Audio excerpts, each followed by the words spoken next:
Buenas noches para todos, mi nombre es Judy Rodríguez de la Facultad de Ciencias Administrativas, cursando la carrera de Contaduría Pública.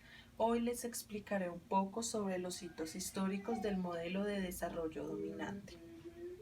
Bueno, el desarrollo es un concepto al que se llega por comparación u oposición entre países y sociedades.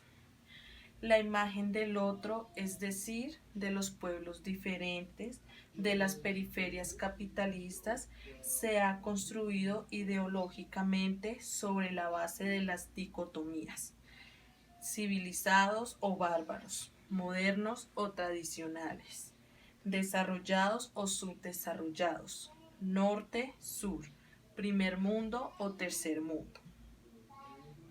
La invención moderna del otro, como inferior y bárbaro, comienza en el siglo XVI, durante la época de los descubrimientos, con el Tratado de Tordesillas, celebrado en 1533 entre las monarquías de España y Portugal, y concedido mediante una bula del Papa Alejandro VI. Arrancó la construcción de las periferias. Fue desde este día que tal proceso conllevó igualmente una división internacional del trabajo, según la cual las economías de las periferias se especializaron en la exportación de materias primas, baratas por no tener ningún procesamiento industrial, que enviadas a las metrópolis estimularon las revoluciones industriales. Fue por ello que Paul Suezi, en 1966, explicó que el subdesarrollo de las colonias fue la condición necesaria para perfeccionar el capitalismo monopolista y el auge del imperialismo. En América Latina, para las clases dominantes de la postindependencia y de la época de instauración de las primeras repúblicas liberales de mediados del siglo XIX, los mestizos, los negros y los indios eran razas inferiores y atrasadas a las cuales era legítimo dominar, expropiar y educar para conducirlas hacia el progreso y la urbanidad. Para los forjadores, la modernización social y económica se aplicaba mediante las prácticas disciplinarias a la sociedad tradicional por medio de la educación, la religión y los valores de la vida cotidiana, con el esfuerzo de desvanecer a las culturas populares.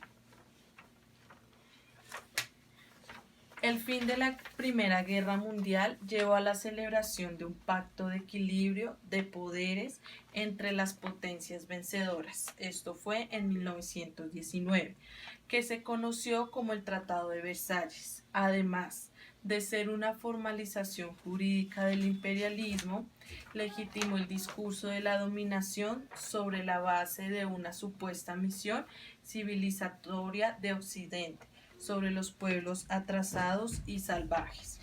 Según Gilbert Ritz, importante investigador del Centro Europa, Tercer Mundo, señala que el desarrollo es una creencia que se sustenta en 4 pilares teóricos.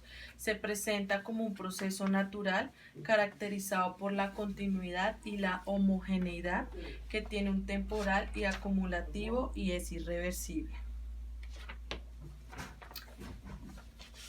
El desarrollo se presenta como un proceso natural. Los países, como los seres vivos, están destinados a crecer. Por eso el desarrollo es algo natural. Contra esta idea se dice que el desarrollo económico es algo que nunca funciona por sí mismo, pues requiere de una planificación política, una organización y unas acciones institucionales y sociales. Asimismo, se nos dice que el desarrollo es un proceso caracterizado por la continuidad y la homogeneidad. Al aplicar este presupuesto a cuestiones económicas, se llega a una conclusión perversa.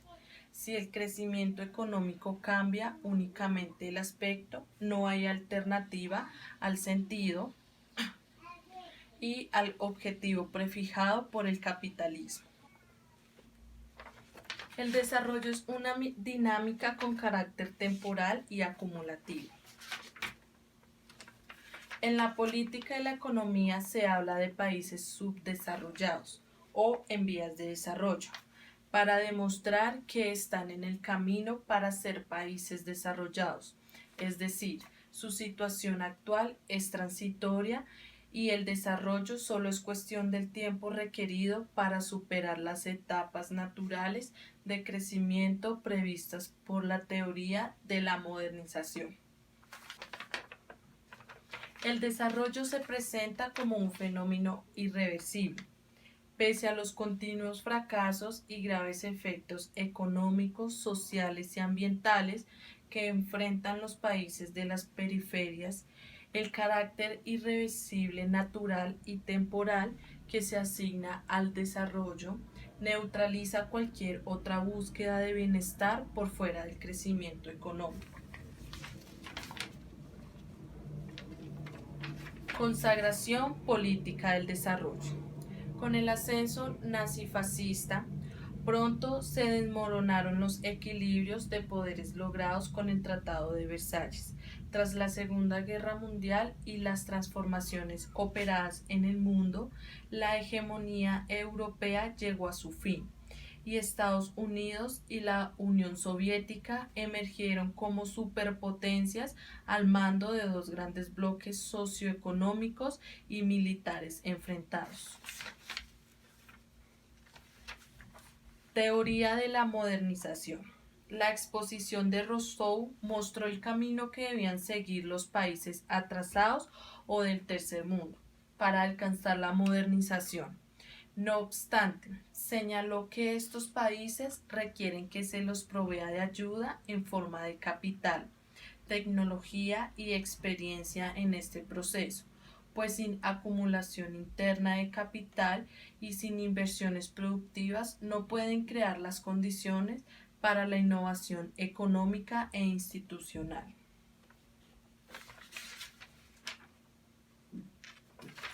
La gran paradoja. El sur pobre capitaliza el desarrollo del norte rico. Los países de la periferia siguen proveyendo ingentes recursos para el desarrollo del norte.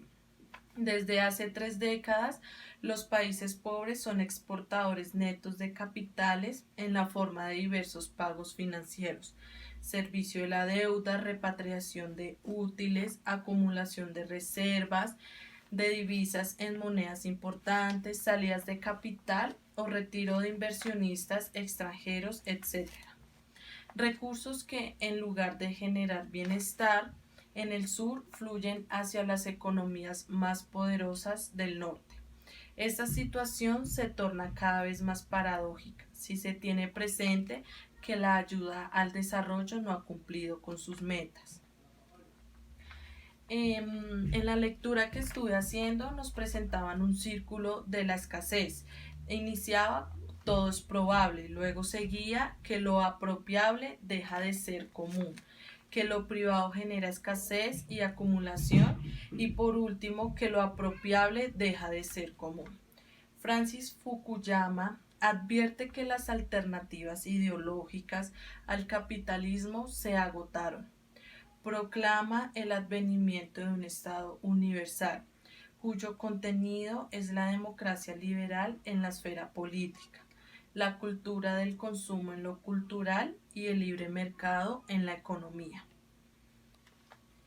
Mito del mercado total, violencia y religión. En las épocas de la conquista y de la colonia, los invasores se acompañaron de la espada y de la cruz para someter a los pueblos indígenas. Hoy, igual que entonces, el poder de las multinacionales capitalistas acude a la religión y a la violencia para consolidar su hegemonía mundial. Frente a este tema, pienso que todo esto se produjo desde aquel momento en el que aquellas personas partieron la población en dos, los civilizados y los bárbaros. Mi reflexión frente a este tema es que a pesar de que fue muchos años atrás, aún todavía existe ese menosprecio por las personas con menos posibilidades de salir adelante. Y muchas veces no es porque ellos quieran ser así o estar en esa situación, es porque hacen falta muchas oportunidades para que la gente de bajos recursos, porque hasta para vender ellos son productos, sus productos son menos, sus productos son despreciados. Ejemplo, la gente prefiere comprar ropa en almacenes caros, en los centros comerciales y opinan o dicen que porque la gente que tiene sus locales en los barrios o en el centro de la ciudad son de material, o sea, material feo, que no lo hacen bien, que no son de buena calidad. Pero entonces no es así porque por eso es que se presentan toda esta indiferencia entre las personas, sabiendo que todos somos iguales, pero es mucha la gente que no lo comprende.